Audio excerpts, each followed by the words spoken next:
voy a levantar primero, Cielo. Ya me estás grabando. Bueno, vamos.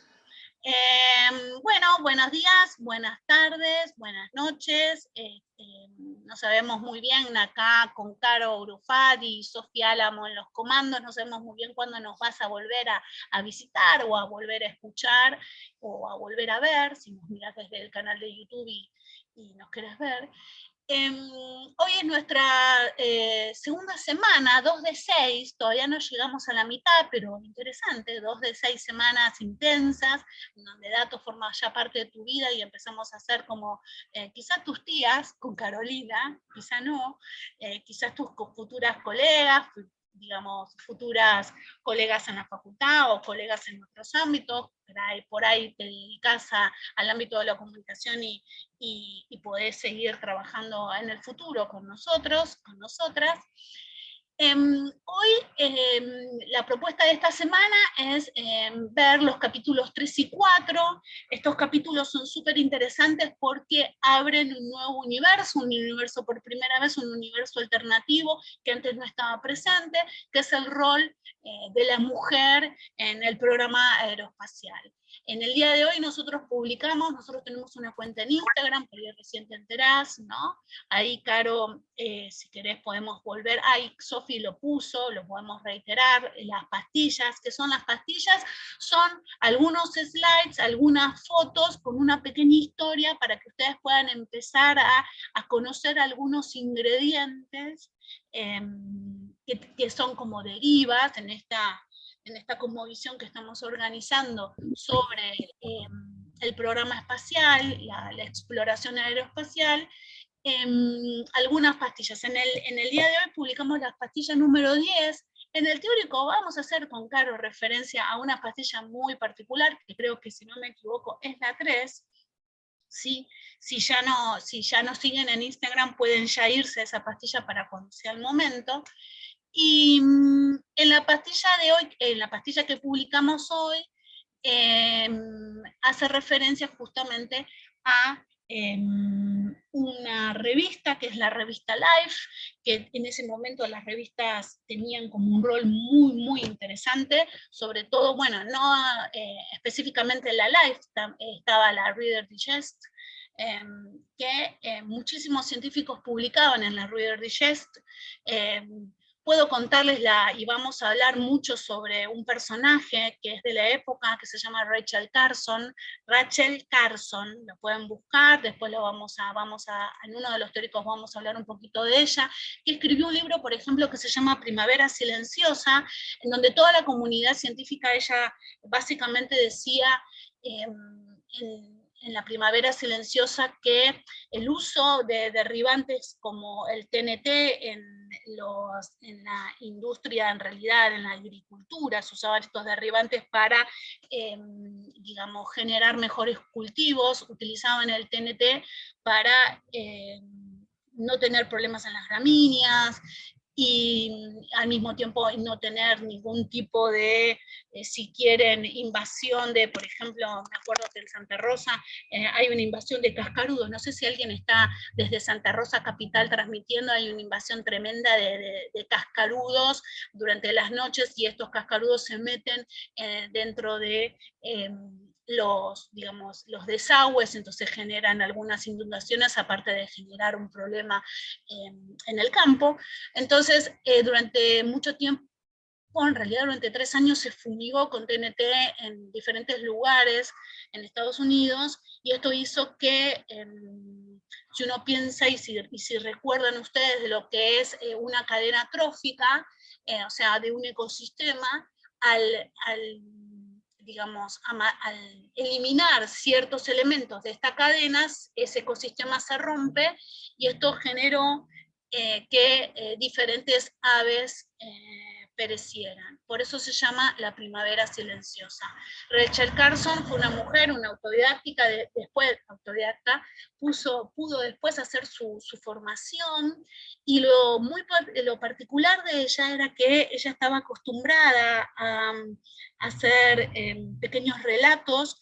Entonces, a través de esta revista, la Reader Digest, empieza a generar pequeños artículos y empieza a dar como pequeñas charlas en diferentes ciudades y en pequeños pueblos, hablando sobre el uso del TNT y también vinculando el uso del gas mostaza, sobre todo en la guerra de Vietnam, posteriormente, ¿no? Bueno, Rachel Carson es un personaje súper interesante porque si nosotros tenemos ahora instituciones desde el Estado, y esto de vuelta linkeando con el rol del Estado del capítulo 3 y 4 de cómo se organiza un Estado, si ustedes reconocen organismos como el ANMAT, ¿no? Y organismos de medio ambiente, bueno, Kennedy, digamos, póstumamente a su muerte, le reconoce a Rachel Carson toda su tarea de alfabetización cuando la comunidad científica más la comunidad, digamos, vinculada a la comercialización de estos productos derribantes basados en el TNT se le vino en contra y en realidad al venirse en contra ella sufrió muchísimo digamos, el maltrato, sobre todo de la comunidad científica. Pero bueno, esto era un poco, digamos, derivas de mujeres que me disparó a hablar sobre este capítulo 3 y el capítulo 4, en donde las mujeres, digamos, pasan a ocupar un lugar de protagonistas y vamos a discutir un poquito de qué manera. ¿Te parece, Caro, que comparta ya la pantalla? Sí. Y vamos. ¿Estás ahí? Sí. Sí. Compartís vos, genial, no comparto yo, así, buenísimo, buenísimo. Compartís vos y no comparto yo, y salgo de la pantalla completa, así le voy siguiendo. No sé por qué se me levantó. Ya estoy en el Discord. Bueno, entonces, bienvenidos a este teórico 3. Este teórico 3 tiene una textura, a nosotros siempre nos gusta vincularlo con canciones, y una textura muy particular, la textura de Va a ser Pasajera en Tránsito, una canción y un disco tremendo, que es el disco tremendo de tango, un disco tremendo porque fue grabado en el 85 con John Blaney, pero un disco tremendo porque en realidad era un maxi sencillo, algo que de vuelta estamos manejando cuestiones. Si yo les digo LP, muchachas, muchaches, muchachos, LP, ¿qué es un LP? ¿Qué es un larga duración, no? Un sencillo, ¿no? El disquito chiquito. Entonces, este tango fue grabado de una manera muy, muy particular, de manera tal que es un disco que los 6 temas que tenía excedía la cantidad de temas de un sencillo, entonces Charlie decide con Blaney a editarlo de esta manera, ¿no?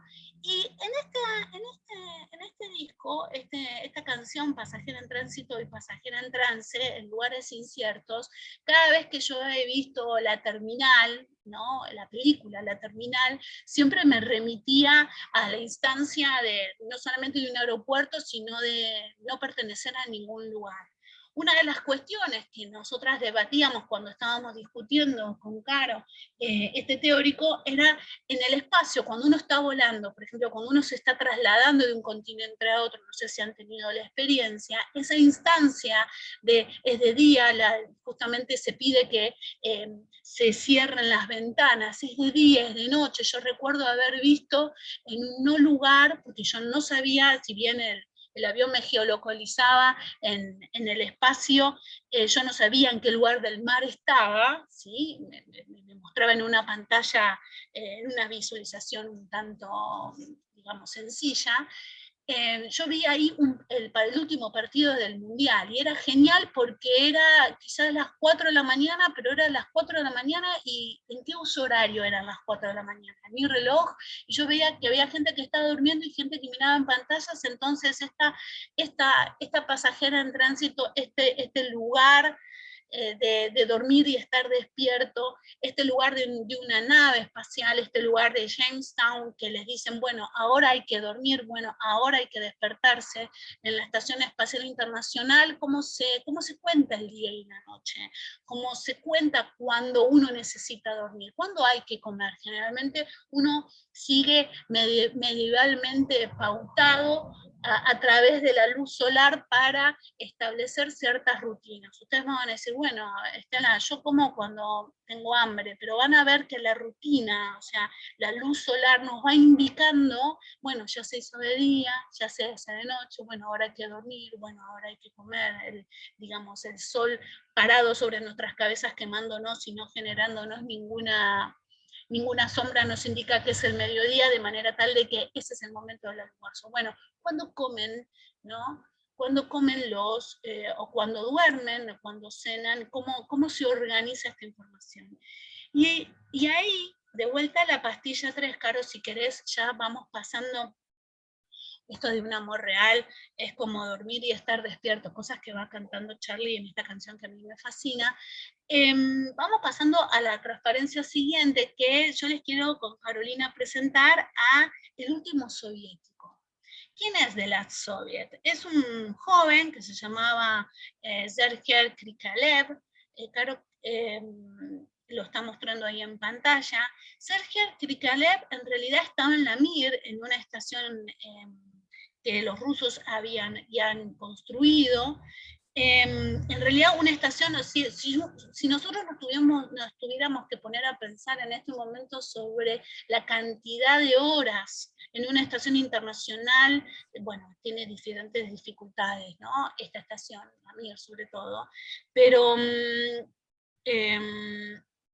la cantidad de experiencia a nivel internacional entre los rusos y los americanos, los rusos son en este momento los que tienen más horas en navegación aeroespacial.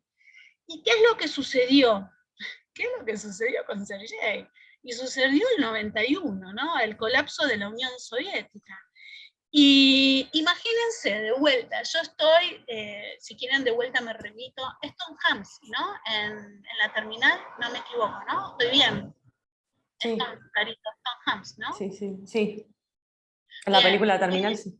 En la película La Terminal, ahí él, digamos, hay un golpe de Estado y le dicen, no, usted no puede ingresar a nuestro país porque usted no pertenece a ningún país, su país se ha disuelto. Bueno, Sergei había mudado la tripulación, siempre se quedaba uno esperando el otro embarque para poder hacer el cambio, y el cambio no llegó. Y no llegó justamente porque vino el 91 y se tuvo que quedar 311 días colgado ahí arriba,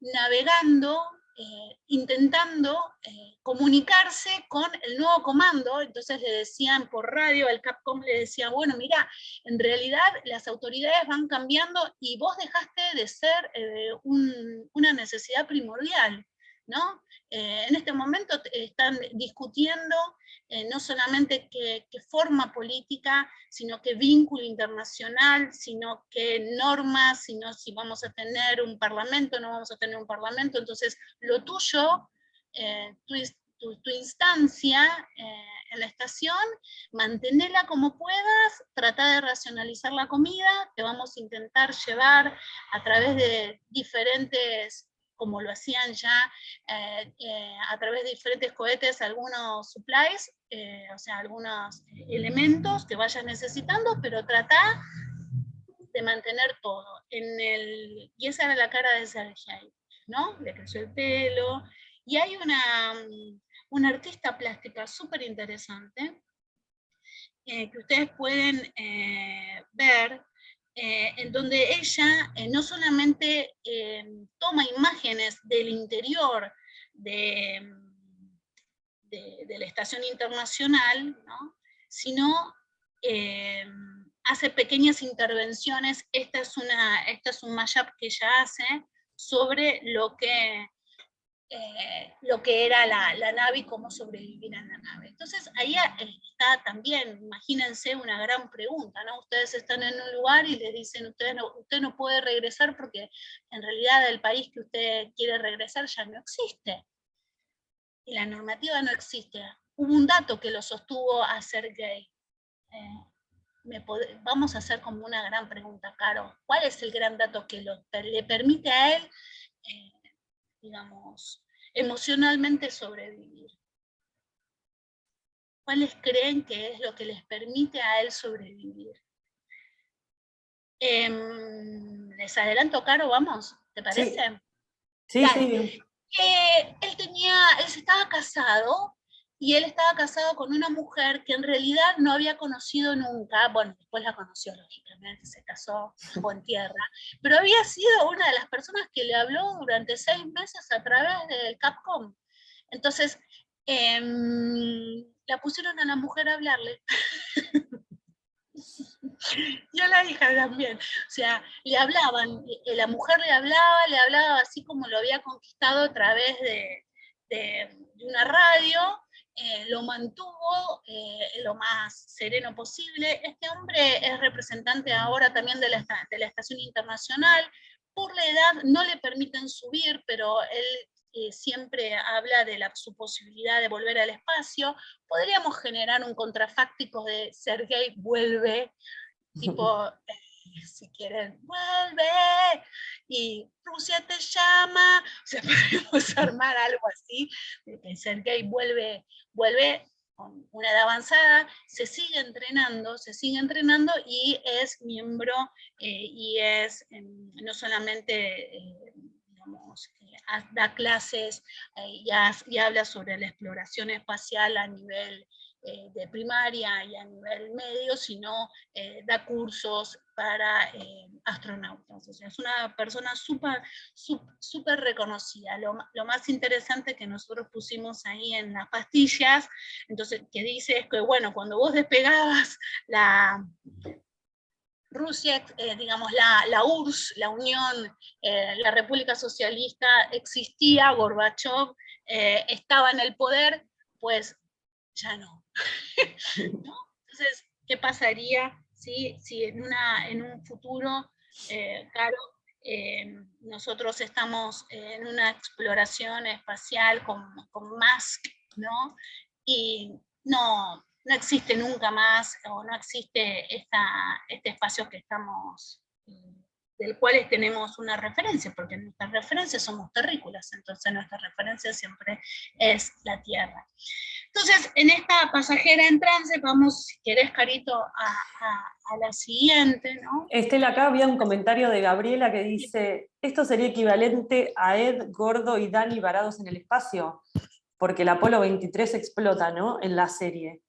En la serie explota. Sí, podría ser, pero el problema es que esto es un problema político, ¿entendés? Acá, claro, por eso metemos el rol de la construcción del andamiaje político. Acá había un Estado, ¿sí? La Estación Internacional era una propuesta horrible, ¿no? Una propuesta del Estado que y era una nave insignia, la Mir, ¿no? La Mir, la estación rusa, ¿no? Que no se acopla a la estación internacional. No nos equivoquemos. Y la Mir invita,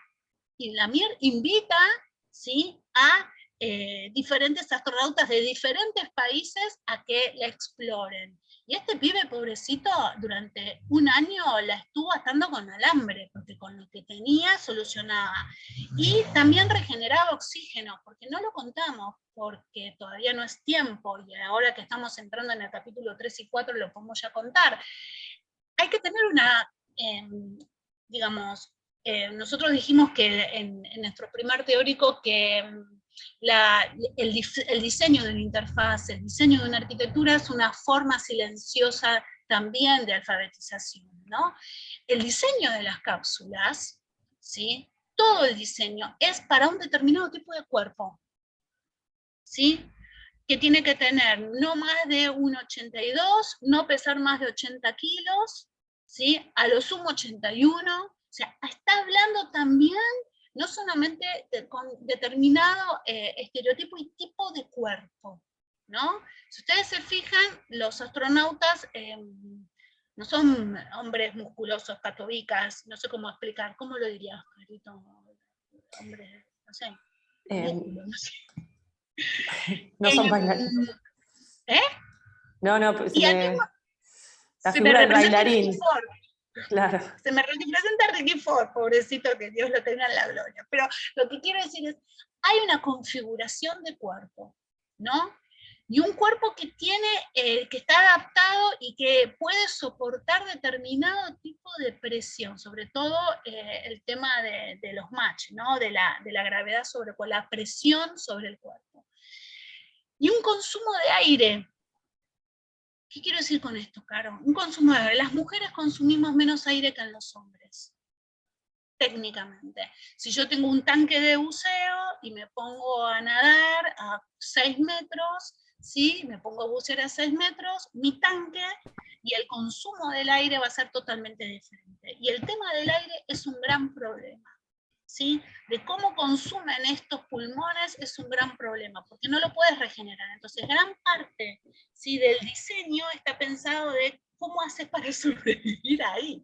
Entonces, este hombre tuvo que generar su propio aire. O sea, tuvo que generar, no sé si vieron o leyeron el libro The Martian, ¿no? De cómo yo genero, ¿sí?, mi propia subsistencia.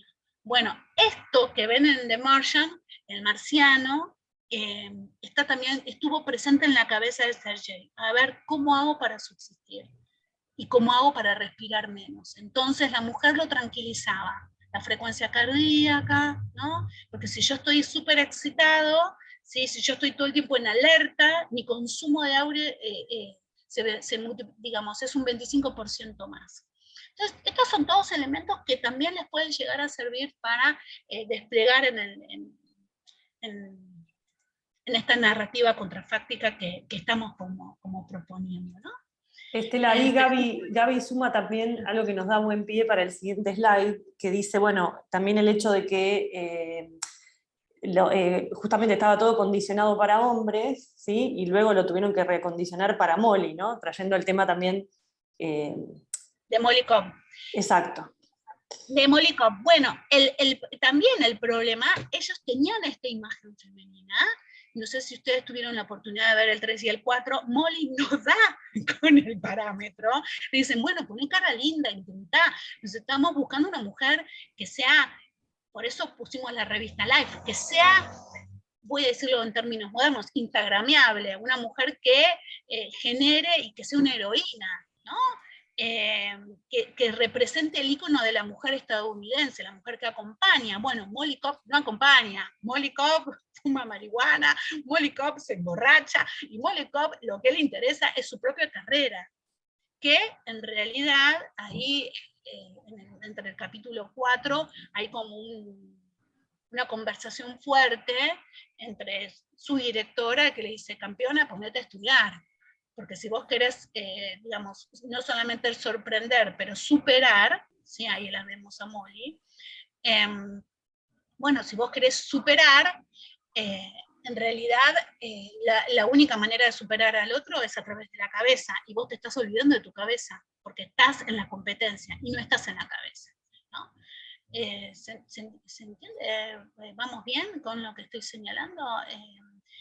El modelo de mujer, justamente en las revistas Life, y lo que desata Life a través de Gordo, es que la mujer de Gordo empieza a armarle lío. Dice, muchachos, estos astronautas son picaflores, y estos astronautas no respetan la familia americana. Y entonces ahí es como que le dan cierto lugar, y la vemos acá atrás de Molly Cobb, la vemos ahí detrás como que es la mujer del prototipo de cómo podría ser la propaganda americana, cómo podría, digamos, basarse o pensarse en ella, ¿no? Caro, si te parece, ¿hay algún comentario más que no lo veo? Sí, Gaby sigue acá comentando, dice, ella rompe con el estereotipo americano de la mujer. Gaby, podés habilitar el micrófono también, ¿eh? No tienen por qué ser leídos. Y además con el preconcepto de la sociedad hacia ella por ser diferente. ¿no? Por no Sí, ser bueno, una perfecta. mujer que lucha por sus principios y una mujer que le interesa su propia exploración, ¿no? Porque eran dos de las mujeres que se presentan en esta gran lista que arma la NASA, eran mujeres con experiencia, pero con una experiencia diferente a la experiencia masculina, ¿no? Porque todos los hombres habían sido, les recuerdo que aparte de ser Boy Scouts, ¿no? Que es un dato que lo leí cuando lo leí, dije, no puede ser, que sean todos Boy Scouts, y me los busqué a todos, y todos eran Boy Scouts. Y líderes, y tenían sus insignias, y si quieren después les ponemos fotos. Ellas tenían una experiencia, una a través justamente del campo de la agricultura, otra a través de una empresa, cada una tenía una experiencia en la aviación, que no es una aviación comercial, ¿no? Sino es una aviación empresarial. Que dice Malena Caro, la escena en que se dan cuenta que van a tener que condicionar el traje para ella y la poca voluntad de los ingenieros. Y claro, porque, a ver, es muy fácil. Dice, te vas a tener que usar un pañal. Y una mujer le dice, pero yo, digamos, pensar en un periodo menstrual, ¿no? No está puesto en la serie, pero pensar en un periodo menstrual en un traje espacial, ¿no? Porque uno no, digamos, las mujeres no condicionan el cuerpo en relación al momento. Entonces, si la mujer está menstruando, esto era un gran problema, ¿no? Y un problema totalmente inesperado. Primero, consumen menos oxígeno, son más, o sea, recuerden la revolución industrial, o les puedo contar escenas en las minas de Potosí, el rol de las payaris, ¿no? O sea, las mujeres fuimos aquellas personas que ingresábamos y tenemos cierta flexibilidad y tenemos disculpen, señores, varones, aquí presentes, porque fue radio escuchas, el umbral del dolor es totalmente diferente y la adaptabilidad del hombre a la mujer. Y entonces, esto fue un gran problema para la NASA. Y ahí lo ponen, como dice acá Andrea o Malena, yo me perdí, Malena Rodríguez, en donde dice la poca voluntad de los ingenieros para, para adaptar cualquier cosa, ¿no? Cualquier cosa. Lo más importante es, bueno, cuáles son las necesidades fisiológicas. Les recuerdo algo, como un dato de color. ¿Se acuerdan que nosotros hablamos de Yuri Gagarin? La segunda persona que fue al mes, que fue al espacio, fue Tito, ¿no? Una de las cosas que no le pasó a Gagarin tuvo que hacer dos cosas en esas 8 horas que estuvo ahí arriba. Tomar agua y comer algo. ¿Por qué tomar agua y comer algo? Porque querían ver cómo reaccionaba el cuerpo, pero estuvo muy poco tiempo. En cambio, Tito estuvo más, y Tito se descompuso. Entonces, por primera vez se documentó esto de los mareos, esto de sentirse que el aire le falta, cómo se vomita en el espacio, cómo se vomita en la no gravedad, ¿no? ¿Qué cosas tengo que tener presentes? Bueno, esto fue parte de la documentación y una de las cuestiones que si ustedes prestan atención es, ¿te mareaste o no te mareaste? ¿Sí? ¿Vomitaste o no vomitaste? ¿Qué haces con el vómito? Disculpen por lo horrible que estoy de lo sutil del tema, pero esto era una cuestión como muy importante que tiene que ver, no qué pasa con el vómito, sino qué pasa con los cuerpos, ¿no? Es más, ¿y qué es lo que tienen que comer? ¿No? Para no generar tanto malestar, qué es lo que asienta el estómago y qué no, ¿no? Y cómo son las presiones.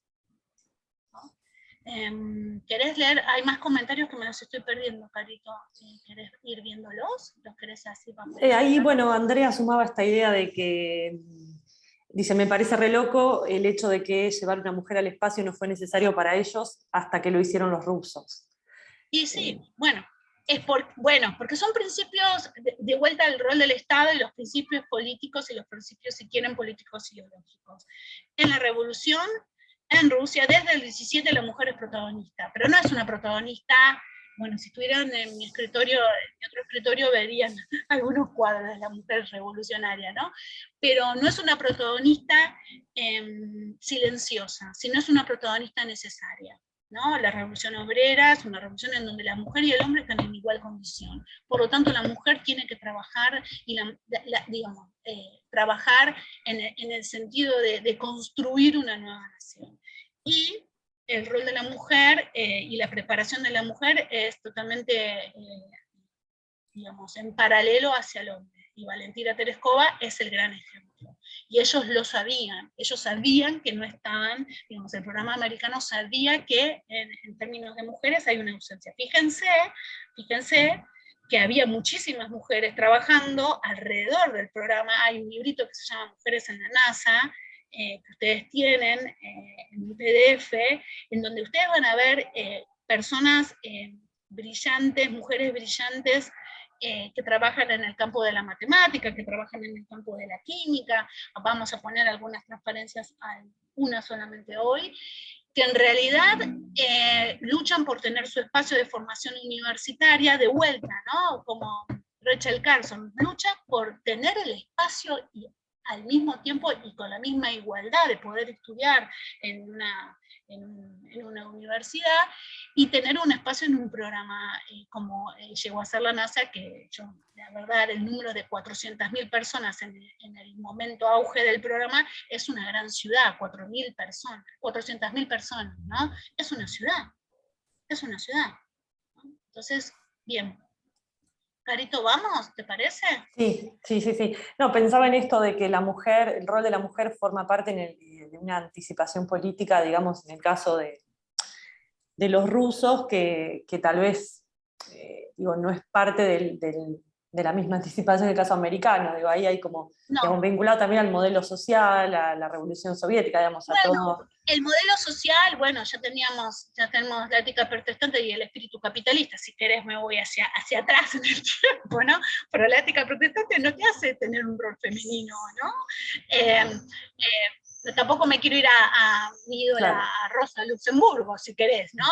Digamos, hablando con la Liga Espartaco, o sea, es otra mujer, es otra matriz cultural la que está pregnando, y de vuelta, uno de los matices de la revolución desde el 17 en adelante es el protagonismo y es la igualdad en estos términos, ¿no? Y sobre todo en el derecho a educarse, ¿no? Y la necesaria y el rol de las universidades y el rol de la educación.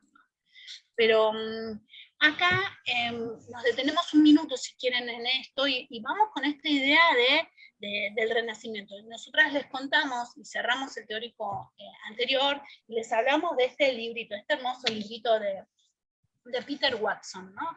Y Peter Watson es una persona que está pensando, es un intelectual que dice, bueno, a ver, ¿cuáles son las ideas fundantes? Es un historiador, pero ¿cuáles son las ideas fundantes? ¿Cuáles son estas matrices culturales en Occidente? Siempre no vamos a hablar ni de la India, ni de Asia, ni de África, siempre estamos pensando en Occidente porque nuestra cultura es netamente occidental, nuestra matriz cultural deviene de Occidente. Entonces, bueno, ¿cuál es la historia? ¿Cuál es la historia de las ideas? ¿Cuál es la historia del pensamiento occidental?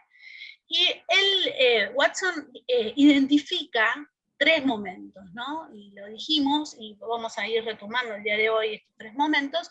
El primer momento es la idea que es una construcción de mentalidad, ¿no? El alma, ¿no? La idea del alma, ¿no? Y ahí de vuelta lo terrenal, lo supraterrenal, los referentes de certeza, ¿no? Dios, la racionalidad. A mí con Caro, cuando estábamos conversando con esto, hablábamos, bueno, la teoría heliocéntrica, ¿no? El centro donde está es el Sol, helio, ¿por qué? Porque es el Sol. Bueno, en realidad la teoría posteriormente antropocéntrica, pero no hablemos de eso ahora, pero vamos a Watson. Tres elementos. El alma. La segunda idea en la construcción de mentalidades es la idea de Europa, que vamos a desarrollar, y la tercera idea, súper interesante, que rebota muy profundamente en lo que nosotros estamos analizando, es la construcción del método científico, la ciencia, la racionalidad, ¿no? Si yo hablábamos hay un librito, en realidad es una conferencia de un señor que se llamó Bruce Maslich, que es una conferencia que dio más o menos hace 54 años, mucho tiempo, ustedes no habían nacido, que hablaba de los diferentes golpes en el ego del hombre. Quizá la leyeron vieron que uno cuando va cursando materias en la facultad lee 200.000 veces el capítulo 24 de la convolución del capital, lee la plusvalía, del mismo texto de Bobbio, o sea, hay los mismos textos de Bourdieu-Passeron, qué sé yo, se me ocurren algunos mismos textos de Verón. Bueno, Maslich es uno de los textos que se lee mucho. ¿Y qué dice ahí él? Bueno, dice que el hombre ha tenido diferentes golpes en su propio ego. La revolución copernicana, Galileo y Freud, ¿no? Freud finalmente diciendo, bueno, primero justamente diciendo, el hombre no es dueño, me acuerdo de esa frase fatal, Caro, el hombre no es dueño ni de su propia casa, ¿no? No puede controlar el inconsciente. Una de las cosas que trabaja fuertemente, si uno mira las fotos, ¿no? Está Freud, está Einstein, está Kafka, ¿no? Entonces, la idea del método científico es una nueva matriz cultural que nos permite pensar el cambio de mentalidad. Entonces, para ir atrás en el tiempo en esta matriz de mentalidades, detectamos que en el 1500, o sea, ¿desde cuándo hay una pasajera en trance? Y está esta idea de emular lo que uno ve en la naturaleza. Lo tenemos por primera vez con Leonardo da Vinci, pero recién en el 1500, con su máquina voladora. Tenemos varios artilugios, varios desarrollos que hizo Leonardo como inventor, como gran polímota, que es un polímota, una persona que que inesperadamente presenta resoluciones de diferente estilo y tipo. ¿Por qué? Porque Da Vinci hizo trabajos sobre anatomía fisiológica, hizo trabajos sobre, por ejemplo, una máquina de volar, hizo trabajos sobre represas y reclusas, o sea, todo lo que indagó el movimiento de mecanismos, de poleas, o sea, una persona en donde pudo manejarse y en realidad proponer diferentes escenarios para una sociedad que en ese momento pudo incorporar algunas cosas, pero no pudo comprender otras, ¿no? Generalmente un polímota se anticipa a la época. Nosotros tenemos también grandes polímotas como Sur Solar. ¿Qué otro polímota? Fuller, ustedes en los prácticos, Burmeister Fuller, Bucky Fuller, y ustedes me dicen, Esther, ¿y yo cómo me doy cuenta? Bueno, lo pueden ver, una de las propuestas de las esferas de Fuller es, si quieren, y que Burmeister Bucky estuvo en su construcción y que tiene vínculo con lo que nosotros estamos hablando, es Epcot. Si alguna vez alguien fue a Epcot o ve una foto de Epcot, esta bola en donde se construye y donde se habla de cómo es el futuro, porque uno ingresa en esa bola y va conociendo el pasado de la tecnología y el presente y el futuro, lo que se viene. Esta es la propuesta de Fuller. Esta bola geodésica es de Fuller. Y si yo me meto ahora y ustedes ponen Catamarca, Proyecto Marte, Geodesia, si quieren ahora yo se los busco y se los pongo en el chat, van a ver que hay toda una propuesta de nuevas Jamestown, si quieren, o futuras estaciones o propuestas de viviendas que se están haciendo en nuestro país para Marte. Primeras exploraciones bajo los permisos digamos, bajo la licencia esta de Fuller, ¿no? de Bucky Fuller. Entonces, vuelvo a esta máquina voladora, Caro, si querés. Sí, pensaba, sabes que Estela, en los prácticos creo que están trabajando en relación al tema de los objetos también, ya empezamos esta semana a trabajar eso, y pensaba en algunas obras de Da Vinci que quizás puedan ser inspiradoras a la hora de también pensar alternativas y futuros. además de lo que vos comentabas, ¿no? Animales, o sea, el águila mecánica, el dragón volador mecánico, la máquina del tiempo, digo, como que Da Vinci es una figura, un referente sumamente interesante, ¿no? Para volver en esta idea de el movimiento como la gran metáfora y el movimiento mecánico estructurando toda esta obra, pero a su vez la proyección de futuro La que proyección de ya, futuro, ¿no? exacto, que ya se empieza, exacto, como a delinear, ¿no? Sí, y en realidad la observación constante, una de las cuestiones interesantísimas de Da Vinci son sus códices, y a través de sus códices uno puede ver, justamente el que están viendo ahora en pantalla, es un códex sobre el vuelo de los pájaros y sobre su análisis. Entonces, este estudio sobre el vuelo, ese estudio también, y hay anotaciones sobre la aerodinámica, el movimiento del aire, si el viento es favorable, el comportamiento de las alas, cuestiones que fueron como constantes en esta idea de qué significa volar, ¿no? Tiene que haber una masa, tiene que haber una constancia, hay diferentes como gradientes y diferentes momentos en donde esta masa decae. Entonces, todo esto está y estuvo trabajado por los diferentes códices en el 1500 en Florencia por Leonardo, ¿no? Los movimientos y el comportamiento. Y de vuelta, ahí en esta invitación de seguir pensando en un sonido, como en un back que nos vaya acompañando durante el desarrollo de este teórico, digamos, de vuelta a Charlie, ¿no? De vuelta a Charlie, de vuelta a Cerú, y justamente Cerú tiene un disco hermoso, también, que se llama Bicicleta, ¿no? Y en este tercer disco de Cerú, es un disco complejo, porque yo puedo escuchar de Samba y Sangra, y puedo escuchar El encuentro con el diablo, pero puedo escuchar también Canción de Alicia en el País, o Cuánto tiempo más llevará. Pero lo interesante acá es la palabra también que a nosotros nos generaba un clic, que era la palabra bicicleta, ¿no? Y ahí, de vuelta, volvemos a Leonardo da Vinci, la bicicleta que nunca llegó a existir. Hay un códice de Leonardo en donde Leonardo tenía esta cuestión de, Da Vinci tenía esta cuestión de, en su estudio, sus ayudantes iban copiando el códice porque ellos iban estudiando, y entonces de un códice hay varias copias.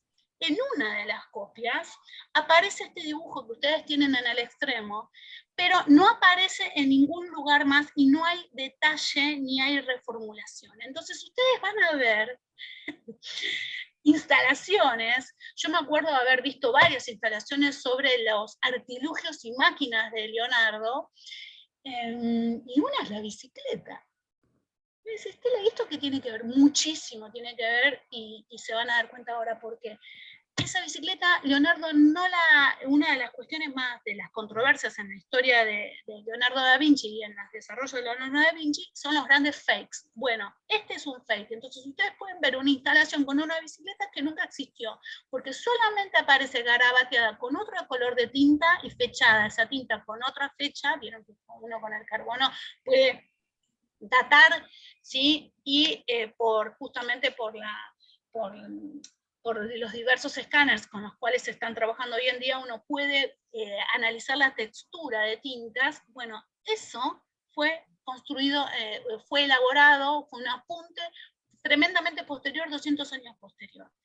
Pero al mismo tiempo tenemos historias sobre el movimiento de la rueda y de la bicicleta. Y si hay algo que vincula y que todo el mundo vincula, si uno va a una instalación sobre historia del movimiento de las aves y hay una instalación sobre la máquina de volar de Da Vinci, inmediatamente los va a ver estos dos señores, que ¿quiénes son? Los hermanos Wright. Y adivinen qué emprendimiento tenían los hermanos Wright. A ver si adivinan, me lo ponen en el chat. ¿No adivinan? ¿Lo vamos a dejar? No, se lo vamos a decir. ¡Bicicletas! Ellos, digamos, justamente tenían un microemprendimiento, no eran universitarios, ¿sí? Esta idea de si no sos universitario no sos nada, para los hermanos Red va fangulo, perdonen mi expresión italiana, les pido disculpas, pero esta gente, estos dos hermanos, se dedicaban a vender y a comercializar y a arreglar bicicletas, ¿sí?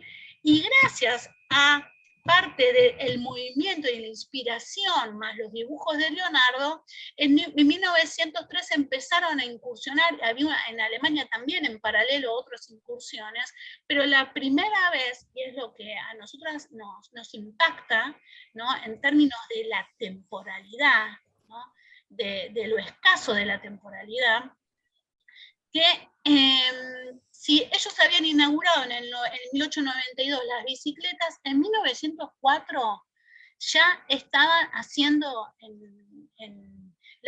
digamos, ya tenían se llamaba Flyer, ya tenían un modelo de aeroplano, bueno, que era este Flyer, que había logrado en las playas de Carolina del Norte su primer vuelo, que lo logró en 1903, pero en 1904 esto ya había avanzado un montón. Y de vuelta, Leonardo, ¿por qué?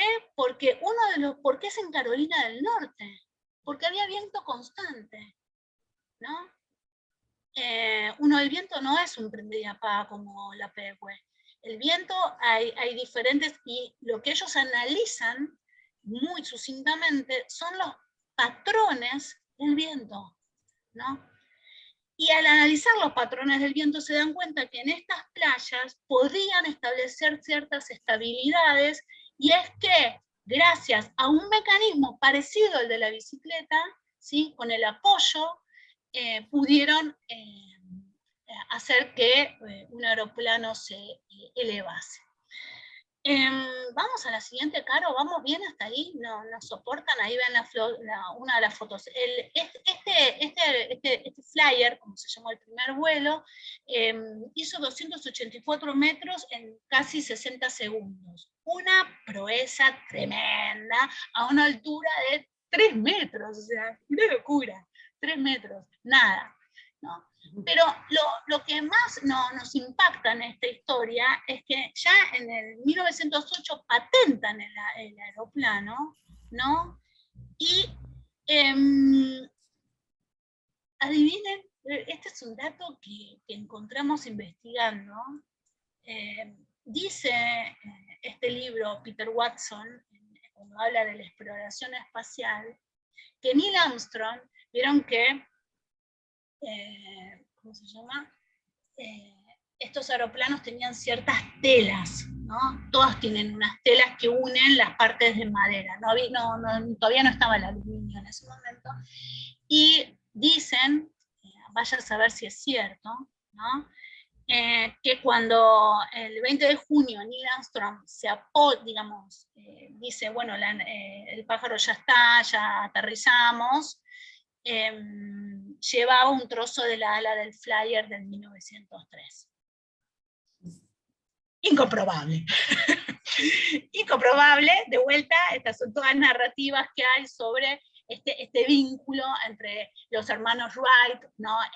Este desarrollo americano, no necesito ser universitario, este emprendedurismo, estas ganas de generar un microemprendimiento, un avance, como dice, ¿qué es lo que dice Armstrong? Un pequeño paso para un hombre, un gran paso para la humanidad. Estados Unidos, 2 hermanos, 2 emprendedores, 2 personas que se dedican a analizar y a establecer patrones de comportamiento sobre todo el viento, y trabajan con principios de aerodinámica. ¡Paf! En 1908 patentan, y con Caro les queríamos contar algo muy impresionante, y damos como en esta transparencia que le mostramos, queremos como mostrarles este gran asombro, este trágico asombro, si quieren, de alguna manera. Yo tengo que en 1908 los tipos ya patentan, estos señores patentan. Esta es una foto del viaje de Chamberlain a Múnich por la British Airways, antes de que se desate, que es del 38, en un conflicto con los Sudetes, pero de vuelta. ya tengo un avión, ya pasó el 14, del 14 al 18 yo tuve la Primera Guerra Mundial, y ya tenía aviones ahí, aviones que tenían estas metrallas, y tenemos el Barón Mauthausen, que van generando como pequeñas historias, y sobre digamos, las líneas aéreas, no las líneas aéreas, sino la Fuerza Aérea Británica, la Fuerza Aérea Alemana. Entonces, tengo un desarrollo del 14 al 18, imagínense, en 4 años que los hermanos Wright patentan, yo tengo el desarrollo de la Primera Guerra Mundial, y ya tengo aviones en la Primera Guerra Mundial, y ya tengo incursiones en la Primera Guerra Mundial. Y acá en el 38, o sea, 30 años después, si quieren, o 20 y pico de años después, ¿sí? Ya tengo una línea de bandera. Vuelvo, British Airways, Chamberlain se va a hablar con Hitler, se va a hablar con Mussolini, ¿sí? Y retrasan el conflicto con Hitler un año, se retrasa el conflicto un año, se va a Múnich, pero se va en un avión de la British Airways. O sea, esta foto es la conferencia de prensa que el tipo hace, y si ustedes pueden ampliar, y si quieren y no me creen, busquen estas fotos y van a ver que en la cabina, o sea, en el ingreso al avión, arriba dice British Airways, o sea, una compañía aérea del Estado británico, una compañía de bandera, con fondos miti-miti. Entonces, súper interesante el rol del Estado, ¿sí? Y el desarrollo de tecnología. Por eso vuelvo a un poquito a Peter Watson, y a decir, bueno, la verdad, el desarrollo científico es donde se asienta la historia intelectual del siglo XX, en el desarrollo justamente del método científico. Entonces, si me voy atrás, de vuelta en el tiempo, y si me pongo en narrativa, si empiezo, o sea, ¿cómo construyo futuro? Porque acá la idea es, ¿cuál es la idea del futuro? ¿No? Yo tengo una idea contrafáctica, y entonces, perfecto, tengo una idea contrafáctica, pero ¿qué futuro posible o probable estoy desarrollando? Entonces, yo tengo a Julio Verne, o tengo a Róbida, ¿no? Esta acuarela. Róbida era un ilustrador muy amigo de Verne. La salida de la ópera, a mí me encanta esta acuarela, tengo muchas, ¿no? Para mostrarles, pero me gusta mucho esta acuarela, esta idea de cómo es el futuro. Y decía, la salida, estaba en francés, lógicamente, la salida de la ópera en el año 2000, cómo uno proyecta e imagina el futuro, estando en 1898, 1899, 1900, ¿no? ¿Cómo proyecto el futuro? Entonces, la gran pregunta para ustedes hoy, ¿quién genera una narrativa? ¿Quiénes son los que construyen narrativas sobre el futuro? ¿Cómo es el hombre en el 2100? ¿Cómo la Argentina va a estar en el 2100? ¿Estoy diciendo bien? Sí. Porque ahora estamos en el 2021. De acá a 80 años, ustedes van a ser viejitos, yo los voy a mirar desde por ahí algún cielo, pero ¿cómo va a ser la vida de los sujetos? ¿No? ¿Cómo se imaginan dentro de 40 años el futuro? ¿Quién establece si Julio Verne hizo viaje al centro de la Tierra, el viaje a la Luna, a la vuelta al mundo en 80 días, o sea, 20.000 lenguas de viaje submarino? Julio Verne, a través de sus narrativas, ¿sí? Constituyó una idea de futuro y una narración. Entonces, y la idea, como dice Watson, esta historia intelectual, esta matriz intelectual, esta historia del pensamiento, a través del método científico, donde el método científico es fundante. Es fundante. Todos nosotros nos hemos vacunado, ¿sí? Porque tenemos esta visión de que está bien, ponemos en duda si la ciencia es progreso y si la ciencia es buena o mala, digamos, esto no lo vamos a poner en discusión, el componente ético, pero todos nosotros nos hemos vacunado porque hay cierta cuestión de que, bueno, la ciencia en este caso sale a dar una respuesta a una problemática como es la problemática de una pandemia. ¿Sí? En donde antes se tardaba 30 años, en este momento nosotros estamos siendo vacunados en una fase de una metodología de investigación que tiene 7 fases. Y nosotros estamos por la tercera, y aceptamos todos vacunarnos en esta tercera y ser parte del proceso de construcción, ¿sí? De metodología de investigación como lo estamos haciendo. Cada uno yo me di la Sinopharm y ahora me dieron un refuerzo de Moderna, ¿no? Cuando me di por primera vez la Sinopharm, yo fui parte del trial que hubo en el 2020, empecé en septiembre y terminé en diciembre. Yo fui parte de ese grupo de personas que se anotaban y decían, bueno, yo me expongo porque quiero que, bueno, como no van a, hay que tener algún momento de altruista en la vida, del día de mañana necesito saber de que por lo menos algo hice por mis hijos, no solamente por mí, sobre todo por ellos, entonces me metí en el trial. Y eso, de vuelta, tiene que ver con esta matriz cultural de que está hablando de la historia del pensamiento intelectual del siglo XX, ¿no? Esta matriz en donde el método científico es parte de nuestra forma de conocer y de que el mundo sea cognoscible por cada uno de nosotros. ¿Sí? Vamos, ¿te parece, Caro? ¿Querés agregar algo más en referencia a esto? O sea, que en el recorrido... No somos optimistas tecnológicos. Se explica que no somos optimistas tecnológicos. No, no. Pero digamos, vinculando esto, saliendo del ejemplo de la vacuna, pero vinculándolo con el tema de los objetos, en este recorrido que estabas mostrando, Estela, cómo partimos de un artefacto conceptual, ¿no? De esa obra de Da Vinci, y vemos al final, en esta línea de bandera, bueno, un objeto que ya es un desarrollo tecnológico, que ya tiene un mercado, que ya tiene consumidores o potenciales consumidores, ¿no? Esto también es como interesante. Que tiene un proceso de formación, porque para que un avión salga a pista tiene que haber un mecánico de mantenimiento de aeronaves, tiene que haber una persona que esté en telecomunicaciones, tiene que haber una torre de control, tiene que haber un sistema de radioenlace, o sea, hay desarrollo de ciencia y hay desarrollo educativo detrás. Totalmente. ¿No?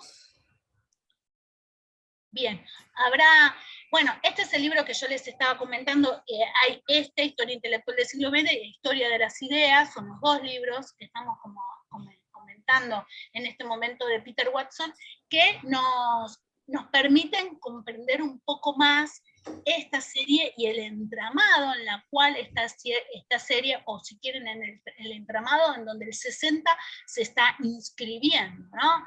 Entonces, este entramado tiene que ver también con nuestro formador, nuestro maestro Alejandro Pisiteri. Él habla no lo hace así, Peter Watson no lo dice como por compuertas evolutivas, él dice hay momentos y hay cambios, hay tipping point, o sea, hay momentos en donde hay un momento de giro y un momento de cambio. Entonces, ¿cuáles son esos momentos? Y Alejandro dice, bueno, esto es una compuerta, esto no solamente es un momento de cambio, sino es un estadio, no quiero ser marxista así, más trotskista, en términos de una etapa superior, no hay ni superior ni inferior, hay un momento de cambio. ¿Cuáles son estos momentos de cambio en la historia del hombre? Sobre todo en la historia de la mentalidad, bueno, el dominio del fuego, ¿sí? El dominio del fuego es súper importante, porque no solamente me da calor, sino también tiene un vínculo muy fuerte con lo que es el cuerpo y la nutrición, porque no es lo mismo una verdura cocida que cruda, una carne cruda de vuelta que cocida, entonces el nivel de calorías, o sea, tengo el dominio del fuego no solamente como herramienta, como control, sino como desarrollo de mi misma comunidad y supervivencia. Yo, insisto, les aconsejo, si quieren leer este librito, o no vean la película, lean el libro de Arthur Clarke, 2001, Odisea en el espacio, y hay una descripción hermosa, la nueva roca, en los capítulos 1, 2, 3, 4, 5 y 6, muy simple, de cómo era y cómo sobrevivía este hombre primitivo hasta que puede construir, digamos, su primera herramienta. El desarrollo del lenguaje es fundamental, y esto ustedes lo han visto a lo largo de la carrera. La rueda, ¿qué significa la rueda? La rueda significa desplazamiento, la rueda significa un camino para que yo quiera trasladarme de un lugar a otro, que estoy estableciendo una economía de trueque, pero para que haya una rueda hay una economía ya desarrollada y hay división social del trabajo. Esa división social del trabajo hay, digamos, hay diferentes funciones para mujeres y para hombres, tengo una jerarquía jerarquía social. Si yo tengo una rueda, tengo quizá tal vez un excedente, ¿no? Porque me traslado para llevar y hacer un intercambio con otra comunidad. Entonces, ¿cómo se llama el libro que mencioné recién? Este 2001, el de Arthur Clarke, 2001, Odisea en el espacio. ¿Ese es Cienito, Mili? No, creo que el de Watson, Estela, me parece que se refiere al de Watson. Historia intelectual del siglo XX, cualquiera de los dos, o Historia de las ideas, los dos son hermosos, los pueden pedir de regalo de cumpleaños porque son un poquito caros, o los ven en el Mercado Libre usados. Pero vuelvo a la rueda, ¿no? No nos patrocina Mercado Libre, ¿no es cierto, Sofía? No conseguimos patrocinio en el Mercado Libre, todavía no, pobre, pero bueno. La rueda, cuando ustedes miran la rueda, hay realmente una sociedad que dejó de ser nómade para ser sedentaria, y ahí tengo una acumulación de excedentes.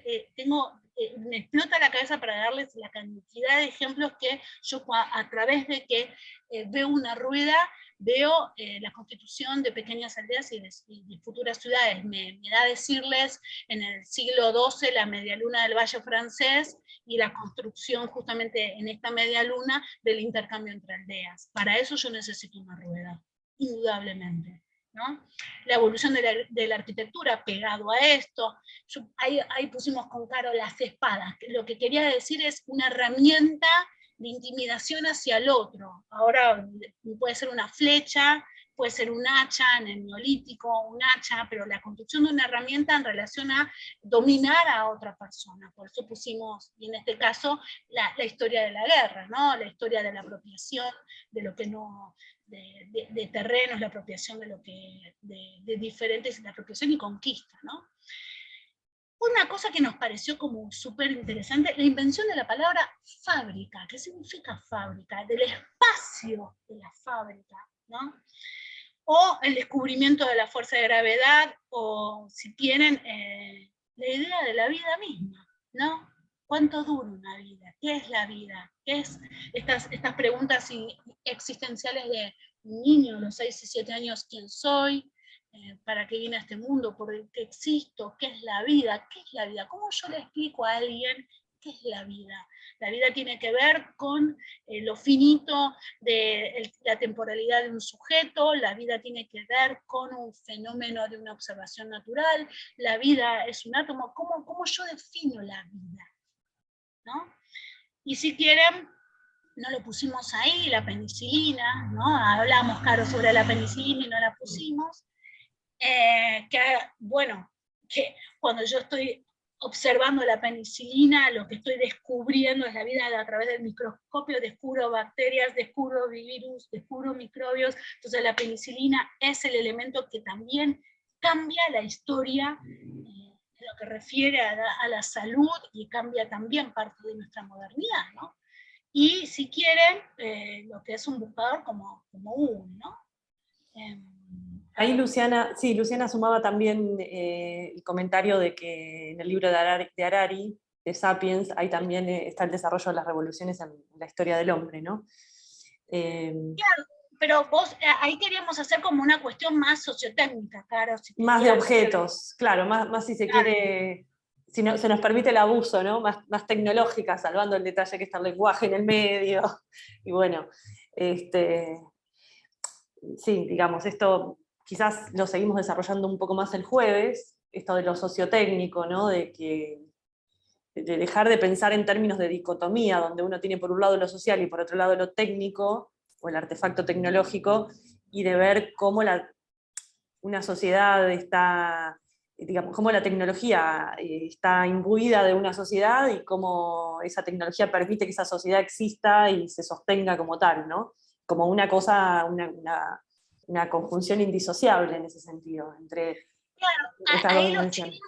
Ahí los chinos con la pólvora, por este sirve de ejemplo, o la misma imprenta, los primeros, porque en realidad los chinos se desarrollaron anteriormente, quizá Marco Polo fue el que empezó a llevar parte de la historia para que en el 1004 Gutenberg pudiera armar el tipo móvil, pero los chinos 2000 años antes habían estado trabajando sobre esta idea de la historia del papel y de la historia de la impresión. Entonces hay momentos revolucionarios, ¿no? Con puertas evolutivas, no lo pusimos, la brújula, por ejemplo, la brújula. La brújula para un chino es súper importante. Van a decir, ¿pero por qué para un chino? No lo estoy diciendo despectivamente, sino ¿por qué para una cultura asiática es tan importante? Por el Feng Shui.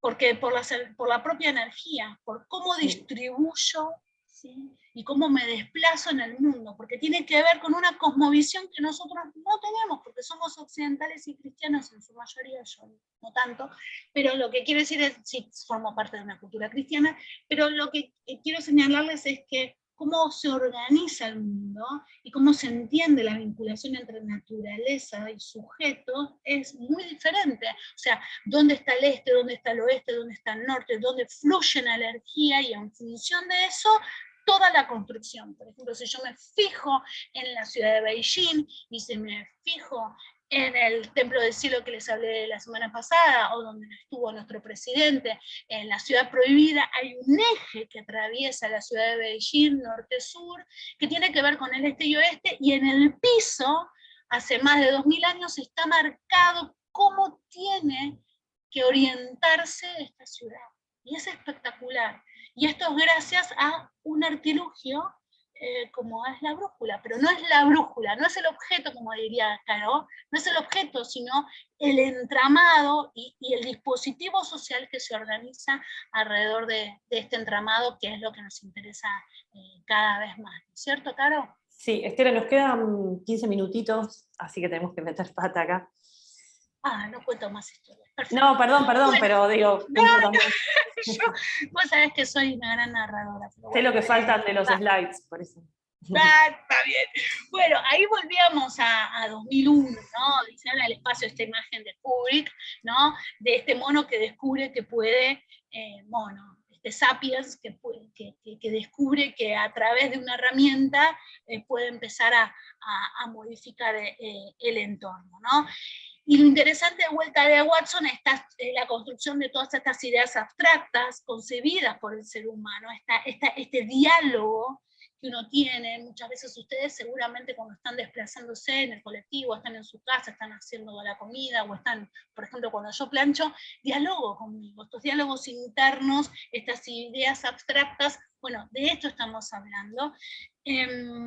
Que empiezan a constituir el sujeto, y bueno, posteriormente hablábamos de la imprenta, y con la escritura hacen esta posibilidad de decisión, ¿no? De la construcción de la subjetividad, ¿no? La subjetividad también es otra historia y una idea abstracta. La subjetividad es otra idea abstracta de la historia del pensamiento del último siglo, ¿no? Entonces, como les mostrábamos en estas compuertas evolutivas, el dominio del fuego, ¿sí? Implica atrapar animales, implica roturar la tierra. ¿Por qué roturo? Porque justamente con el fuego lo que hago es generar abono. Entonces, si tengo animales, abono también con el estiércol de esto. Digamos, la revolución industrial fue posible gracias a la revolución agraria. La revolución agraria fue posible gracias a justamente el incendio de pastizales, el abono, el freno para el caballo, bueno, diferentes cambios y técnicas que generaron profundos cambios sociales. Y estos profundos cambios sociales constituyeron lo que nosotros ahora tenemos como modernidad. Si querés, me adelanto un poco, el próximo slide es hermoso, es este templo, este primer templo en Turquía, Göbekli, que en realidad tiene casi 12.000 años, y observar estas ruinas es comprender estas compuertas evolutivas que fuimos mencionando, porque de vuelta tengo la abstracción de la divinidad, porque hay una construcción de mentalidad en donde lo supranatural aparece y se hace presente. Y esto forma parte de la historia de la mentalidad. La historia de las ideas en el cual nosotros estamos totalmente imbuidos y quizás no lo percibimos en esta cosa llamada ciencia. Tenemos ahí fotos de Jung y de Freud, o Sartre y Simone de Beauvoir, o si quieren a Virginia Woolf, o Rosalind Franklin, la mujer que tiene el microscopio, que está investigando lo que Watson y Crick abajo, las primeras investigaciones sobre ADN, o si quieren, muy vinculado a la foto de Chamberlain, a este primer ministro que después tiene que renunciar dramáticamente, porque pasa a ser una vergüenza, que es cuando Einstein y Szilard le escriben esta carta ruso a Roosevelt, diciendo, mire, señor presidente, los nazis están teniendo investigaciones súper importantes que tienen que ver con la fisión nuclear y que tienen quizás la posibilidad de desarrollar un arma nuclear. Y ahí es donde comienza el proyecto Manhattan, ¿no? Ese es el comienzo del proyecto Manhattan, que está súper vinculado con la charla que hoy va a dar Juan dentro de unos instantes, esta charla que habla sobre el coloso, sobre una decisión que toma Eva y toma Perón en determinado momento, y yo les pido que presten atención a lo que Juan les va a contar y cómo él armó esta narrativa, porque en ese momento, cuando justamente Einstein y Szilard le están escribiendo a Roosevelt, en la Argentina a Perón se le acerca justamente un físico que se llama Richter, y le dice y lo convence a Perón que en realidad él puede generar una fisión nuclear y puede generar un sol, y con este sol puede constituir un nuevo sol artificialmente a través de la fusión nuclear, y le propone establecer en la isla Huemul, y esto no es ningún fake, los que han ido a Bariloche, los que están viviendo en Bariloche me lo pueden ir contando, la isla Huemul se construye durante muchos años y se rompe y se vuelve a construir un lugar en donde la fusión nuclear iba a ser desarrollada para la Argentina. Y esto es un proyecto que duró y tuvo un financiamiento, y él decía, con esta idea nosotros podemos iluminar y generar energía alternativa no solamente a nuestro país, sino a toda Latinoamérica. Esta idea, los físicos y los químicos y los biólogos argentinos de la propia comunidad académica le decían a diferentes portavoces que lo que Richter estaba proponiendo era un error, que no era posible como Richter lo estaba armando. Y gracias a esta gran controversia que se generó, ustedes posteriormente tienen la creación de la Comisión Nacional de Energía Atómica. De vuelta, una Comisión Nacional de Energía constituida a través del fake de una narrativa. Y les juro que esto es cierto. ¿Sí? He estado conversando con gente que estuvo muy involucrada no en el desarrollo de Richter, sino mi madre y otros en lo que fue la Comisión Nacional de Energía Atómica en el país. Pero bueno, vuelvo un poquito más. Caro, ¿vamos bien? ¿Te parece? ¿Hay preguntas?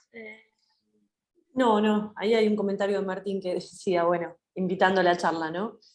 Se venden tus... Sí, posiblemente Juan lo retome, Juan, y ustedes lo puedan el día de mañana, que se quieran ir de camping, vayan a la isla Huemul, porque se está cayendo abajo y es parte de nuestra historia, pero también es nuestra parte de historia del desarrollo en ciencia, ¿no? La Comisión Nacional de Energía Atómica, guarda que nosotros tenemos un desarrollo y tenemos grandes equipos en el INVAP, en Neuquén y en Bariloche mismo, ¿no? Entonces, y justamente Balseiro con Balanzat, dos intelectuales, dos físicos y en realidad matemáticos, que estuvieron en la época, en el 60, en la misma época que ustedes están observando esta serie, que fue la época de oro de la Facultad de Ciencias Exactas, en donde organizaron las bases para que exista el Balseiro, ¿no? O sea, todo el desarrollo sobre energía atómica que tiene el país tiene que ver también con estas historias. Entonces, ¿qué es Europa? ¿Qué es Europa? Aparte de ser un límite geográfico, ¿no? Es la historia del liberalismo, es la historia de la expropiación, es la historia también del movimiento colonialista. O sea, ¿qué es Europa? ¿No? La cuna de ideas, la cuna de la irracionalidad y la racionalidad, ¿no? Los currículums, o sea, el sistema educativo francés, el Estado argentino ha emulado en su constitución a la ley 1420, justamente las primeras ideas después de la Revolución Francesa, ¿no? Que armó Condorcet. Entonces, muy interesante pensar en esta idea de cuál es la matriz, o como diría Alcira Argumedo, ¿es posible tener una matriz latinoamericana? ¿No? Bueno, para eso también es interesante ponernos a reflexionar un poco cómo Europa entra o no en esta matriz, y Europa entra en esta matriz que estamos tratando de trabajar en la serie, ¿no? En esta imagen sobre la disputa sobre el alma, el arriba y abajo, ¿no? Esta persona sufriente que supuestamente Jesús le va a dar, Cristo le va a dar la anuencia para el ingreso a los cielos, el demonio. Yo me acordaba mucho de este es un cuadro del 1600 de Cerezo, que está en Madrid. Cerezo es el autor, ¿no es cierto? Yo me acordaba mucho ahora que estuve en Bolivia y estuve en Potosí, cuando me contaban Huari y la Pachamama, ¿no? Esta idea de la Pacha, la naturaleza, pero el ultramundo manejado por otras fuerzas en donde lo femenino no puede estar presente, ¿no? Porque la Pacha se pone celosa. Entonces, bueno, y en esto el alma, ¿dónde está? ¿No? ¿Cuál es la disputa? Y nosotros, de vuelta, tan modernos, o como diría Latour, nunca lo hemos sido, nunca hemos sido tan modernos, siempre pensando de bueno, ¿dónde va nuestra alma? ¿Qué es lo que sucede cuando uno muere? ¿No? Esta cuestión más metafísica, ¿no? Si quieren, de referentes de incertidumbre. Carito, ¿vamos bien? Sí, sí, Estela.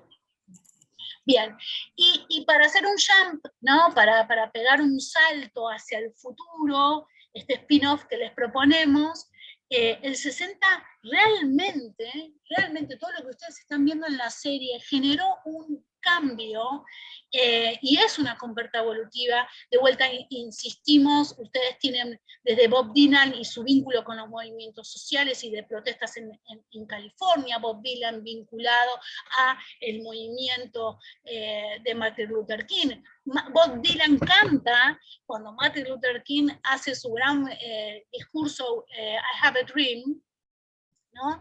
El que canta es Bob Dylan. Entonces, tengo una matriz ahí para analizar, para indagar, pero al mismo, porque Martin Luther King lo asesinaron en el 68, ¿no? Fíjense las fechas, ¿no? Tan cerca de nuestro Apolo. O sea, tengo un problema ahí, tengo un tema ahí con los derechos, con los principios de igualdad, con derechos civiles, con el derecho de las minorías, pero también tengo, como diría Carolina, nuevas tecnologías que derivan del desarrollo de ese 60, ¿no? Tengo, como les contábamos en otros teóricos, detectores de gas, paneles solares, todo el tema de plantas purificadoras, ropa diferente que me permite, no ropa con, digamos, ropa con polietileno, o sea, con derivados de la industria del petróleo, ¿no? Entonces tengo otro tipo de tejidos, otro tipo de interfaz en términos de industria, ¿no?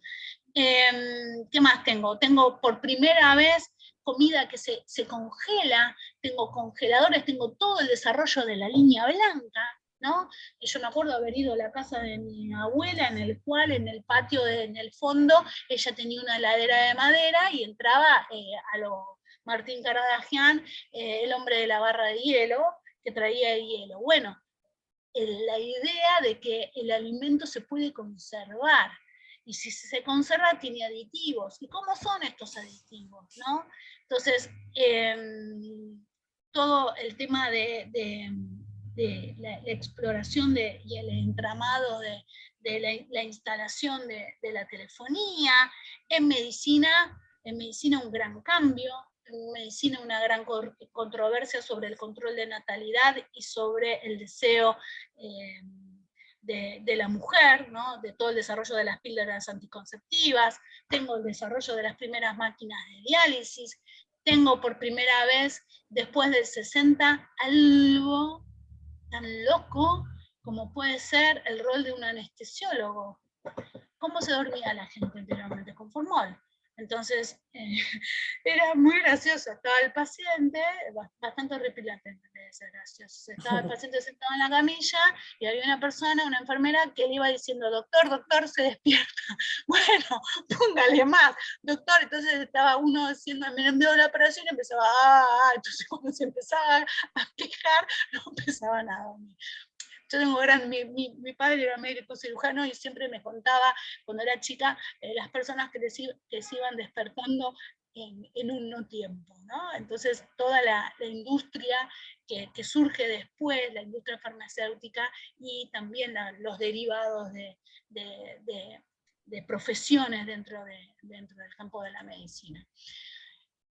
Ay, Caro, ¿puedes leerla a esta voz y contarle un por qué del futuro absoluto a los futuros en plural? Porque voy a tomar agua. Dale. Bueno, un poco esto aparece como herramienta también para el armado de las narrativas y las miradas del futuro, ¿no? En todo este recorrido de hoy aparece esta utopía de futuro absoluto, o sea, el pasado y el futuro uniforme, unívoco, ¿no? Vinculado a lo tecnológico, bueno, todas las cuestiones que venimos viendo. Sin embargo, un poco en este contexto, la idea de futuros posibles, probables, aparecen acá muchas palabras. Y es interesante, por ejemplo, cuando hablamos de un futuro probable, como veíamos la vez pasada, bueno, tiene que ver con el cálculo, con la probabilidad, ¿sí? con un diseño a partir de este tipo de marco, pero también podemos pensar en un futuro plausible. Un futuro plausible es lo que entra en nuestro marco de creencias. Es algo que tal vez no es tan probable, pero que no escapa a ese marco de referencia o lo que a lo largo de todo el desarrollo Estela viene también desplegando, ¿no? Sin embargo, hay otros futuros que pueden ser futuros posibles, no necesariamente preferibles o deseables, pero sí posibles. Y lo posible tiene que ver con lo materialmente posible, ¿sí? Con aquello que puede existir independientemente de, digamos, a un nivel, como si se quiere, más básico, ¿no? Por fuera de lo plausible o por fuera de este gráfico, de este cono de futuros, están los futuros que no son plausibles. Y esto es sumamente interesante porque por ahí fue la ciencia ficción, ¿no? O sea, los futuros no plausibles es lo que no podemos imaginar o no podemos concebir dentro de nuestro marco de creencias, dentro de nuestra mentalidad, dentro de nuestra matriz, para retomar también lo que venía desplegando Estela, y que por ese lado, bueno, digamos, podemos pensar y organizar otros diseños, otros sueños sociales, otras especulaciones que tengan que ver también con futuros que entren dentro de estas posibilidades. Esto también un poco a propósito del texto que ustedes tienen, también sobre Elon Musk, que es la biografía de este periodista que es Vance, y bueno, donde también va a volver esta pregunta de qué utopía de futuro tenemos hoy desde los desarrollos tecnológicos, o sea, desde la innovación, cierta idea de que parece que, ¿no? Como de una innovación que se quedó en los 140 caracteres, y que, bueno, entonces, ¿qué pasa? ¿Qué invención de futuro, qué utopía, qué diseño de futuro tenemos, o podemos pensar hoy también desde lo que el trabajo, por ejemplo, de emprendedores como Musk, ¿no? Hay algo interesante también para leer en su biografía, bueno, tiene que ver con su posibilidad de desarrollo de emprendimientos que también articulan con el mercado, cotizan en bolsa, ¿no? Y son exitosos financieramente, y bueno, toda una cantidad de elementos que aparecen vinculados. Él va teniendo como fracasos y vuelta a armarse, digamos, entre PayPal y los diferentes desarrollos, pero lo que acá queríamos como dejarles como pregunta es, ¿quién está armando hoy la narrativa del futuro? ¿No? Estos tres empresarios ¿no? Jeff Bezos, el otro de, ¿cómo se llama? Richard Branson. Sí. Branson. Digamos, estos multimillonarios construyen una idea de futuro. ¿Qué otro escenario de futuros hay?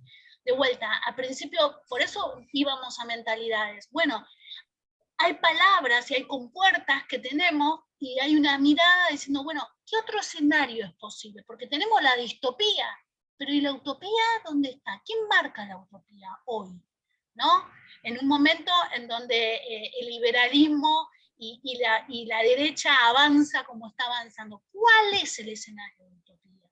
¿No? ¿Quién construye ese escenario de utopía? ¿Cuál es la narración? ¿Cuál es el lugar de la comunicación? Por eso de vuelta la pastilla que fue directamente hoy era mostrarle una revista live, ¿no? Armando la agenda de lo que es lo que debería haber sido una casa en Estados Unidos, que era lo socialmente aceptable y lo que se sostenía. Bueno, ¿quién maneja la agenda ahora? ¿No? ¿Es posible manejar una agenda? ¿Es Greta Thunberg manejando una agenda? El futuro no es solamente, el futuro es femenino, es solamente discutiendo sobre el cambio climático y cuidando el planeta. ¿Qué otros futuros hay? ¿Qué narraciones? Greta hace una narración. The Future is Female es otra narración. Fuerte, impactante, motivante. Perfecto. ¿Qué otra narración hay? Esta, de estos tres empresarios, y el rol del Estado, ¿dónde está? Y con nuestra experiencia de pandemia, ¿cómo podemos empezar a desbrozar y empezar a decir, bueno, a ver, ¿cuál es la agenda que un grupo de estudiantes de comunicación o comunicadores, futuros comunicadores o ya comunicadores, porque están en diferentes medios, podemos empezar a establecer, ¿no? Más, como dice, con 140 caracteres a través de Twitter, derrumbando bolsas. Ese es el modelo. ¿Cómo será? ¿No? Sí, hay en el documental, los que vieron el documental del viaje de la tripulación, ¿no? Aparecen estos tres valores a partir de los cuales se arma la tripulación, ¿no? La prosperidad, la generosidad y la esperanza, como valores universales, quizás. Digo, hay ahí como tal vez la algún... prosperidad es un valor. Fíjate, decime las palabras, es para meterse. Claro, es sumamente... ¿La prosperidad de quién? Provocador, es sumamente provocador. Es provocador, Claro. bueno. No, digamos, bien al espíritu WASP, ¿no? Bien que vincula al espíritu del carácter WASP americano, ¿no? En este sentido no lo estoy diciendo peyorativamente, sino hay algo que la serie maneja, que es esto, ¿no? Del americano blanco, luterano, ¿no? Políticamente correcto, protector de su familia, ¿no? Y también asesino, pero bueno, eso no lo decimos. Todavía la serie no lo va a marcar tan fuertemente.